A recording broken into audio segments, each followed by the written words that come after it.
கர்த்தர் உன்னை தினமும் தேடுகிறார் என்ற தலைப்பில் அதிகமாக தியானித்து வருகிறோம். இன்று கர்த்தர் உங்களோடு என்ன வார்த்தை, அந்த ஆசீர்வாதத்தை கொண்டு வருகிறார் என்று பார்ப்போம்.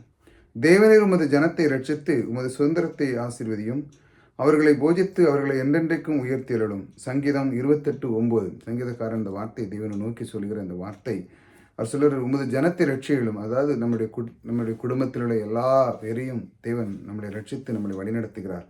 அதே போல நம்முடைய போஜ்யத்தையும், அதாவது நம்முடைய வீட்டினுடைய களஞ்சியம், இதெல்லாம் நம் தேவன் அவர் ஆசீர்வதிக்கிறார். அவர் என்றென்றைக்கும் இந்த மாதிரி காரியங்களை அவர் உயர்த்தி நமக்கு தந்தருளுகிறார். இந்த மாதிரி காரியங்கள் நமக்கு தரும் பொழுது கர்த்தரை நாம் விட்டு விலகவே மாட்டோம். ஏனென்றால் கர்த்தர் நம்மை பற்றி கொள்கிறோம். கர்த்தருடைய வார்த்தை நம் உள்ளத்தில் இருக்கிறது. ஆகையால் இந்த மாதிரி வார்த்தைகளை நாம் சொல்லும் பொழுது கர்த்தர் நம்முடைய வீட்டினுடைய களஞ்சியங்கள், நம்முடைய குடும்பங்கள், நம்முடைய பொருளாதாரம் எல்லாத்தையும் என்றென்றைக்கும் அவர் உயர்த்துகிறார். இப்படிப்பட்ட வார்த்தைகளின் கர்த்தர் உன்னை தினமும் தேடுகிறார் என்ற தலைப்பில் அதிகமாக கேட்டுக்கொண்டே இருப்போம்.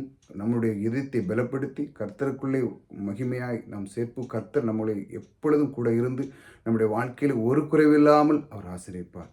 கர்த்தர் உங்களோடு கூட இருக்கிறார். கர்த்தர் உங்களை ஆசீர்வதிக்கிறார்.